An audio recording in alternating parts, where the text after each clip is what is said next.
अच्छा साहब आगे बढ़ते हैं। ये जो हम बात कर रहे हैं मैशत के ऊपर, आगे कहाँ बढ़ना है आपने कुएं में जाना है। अच्छा आपके जो अमाल है ना मेरे और आपके, मुझे तो अपनी फिक्र पड़ी। अच्छा नहीं मैंने जैसा खैर कुछ नहीं होता। शेख निज़ामी, ये बिजनेस क्वार्टर की खबर है कि इन्वेस्टर्स एक्सोडस लूम्स निज़ामी को मेरे सामने पेश करें। मैं खुद तो कोई पूछ लवा। ये खबर ये बता रही है, ये 25 नवंबर की खबर है कि इन्वेस्टर्स जो हैं वो एक्सोडस है, वो मतलब कि अगर रिफॉर्म्स नहीं हो रही तो वो निकल जाएंगे, इसकी भाग रहे हैं मुल्क से। सर में बात ये है कि इस वक्त पाकिस्तान में जो लोग अपनी एक्सपर्टीज़ की वजह से कमा रहे हैं ज़्यादा, वही इस वक्त जो है ना FBI के रेडार के अंदर है।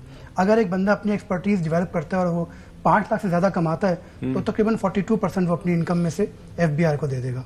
अगर वो कोई फैक्ट्री चला रहा होगा तो वो 45% दे देगा, उसके ऊपर एक सुपर टैक्स देगा, उसके ऊपर डिविडेंड देगा। तो ये 65% जो है ना, ये इस वक्त फैक्ट्रियाँ और अच्छी फैक्ट्री जो कारखाने चल रहे हैं वो दे देंगे।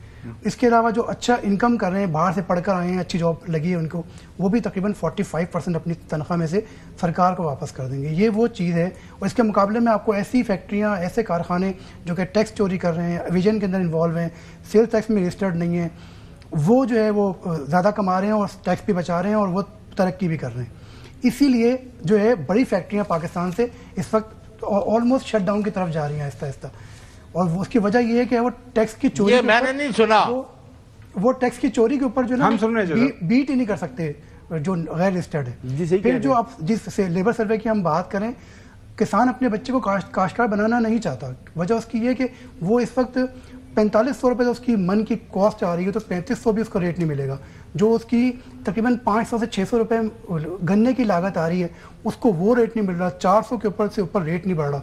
तो वो कैसे मुसलसल नुकसान के अंदर कितने। औरंगजेब साहब ये फरमा रहे हैं कि हमारी सिमत बड़ी दुरुस्त है और ठीक साइड पे जा रहे हैं और इस्तेहकाम भी मैशत के अंदर आ रहे हैं। उनकी डायरेक्शन है क्या, मुझे तो बताएं। मैं पूछने लगा है शेख साहब। असल में वो ये कह रहे थे कि हमारी जो 1% जो एवरेज ग्रोथ आई है, ये हम अपने फंडामेंटल्स के ऊपर है। हमने इसमें मसनूई कोई चीज़ ऐड नहीं की, यानी कि अपनी इंपोर्ट्स खोल के जो है ग्रोथ नहीं दिखाई। ठीक है, वो इस चीज़ के ऊपर कह रहे हैं कि जो हम 1% 3 सालों में जो हमारी एवरेज आ रही है 1.2 या 1.3% के आसपास, वो फंडामेंटल्स के ऊपर है। आप थोड़ी सी अभी इंपोर्ट्स खोल लें पाकिस्तान में, फ़ौरन जो है वो चीज़ें आ जाएंगी, FBI का टारगेट भी पूरा हो जाएगा, ग्रोथ भी नज़र आ जाएगी।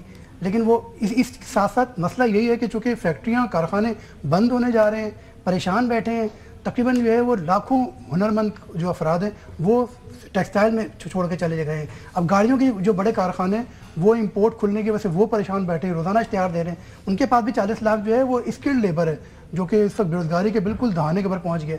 अगर ये इंपोर्ट एकदम से, क्योंकि दुनिया भर में तो ये जो गाड़ियां हैं ये कबाड़ हैं। बिल्कुल सही है, काफ़ी सीरियस इशू बना हुआ है। छोटी सी ब्रेक, और ब्रेक पे जाने से पहले हम बेशक जो है औरंगजेब साहब जो फरमा रहे हैं अल्लाह करे ऐसा ही हो, और मरियम औरंगजेब साहब का बयान जो हसन अयूब साहब ने उनकी बात हुई कि इस साल जो है गंदम आप देखेंगे पाकिस्तान, ख़ासतौर पर पंजाब के अंदर बम्पर क्रॉप होगी, ज़्यादा लोग जो है उसकी सोइंग करेंगे, उसका भी हमें इंतज़ार रहेगा।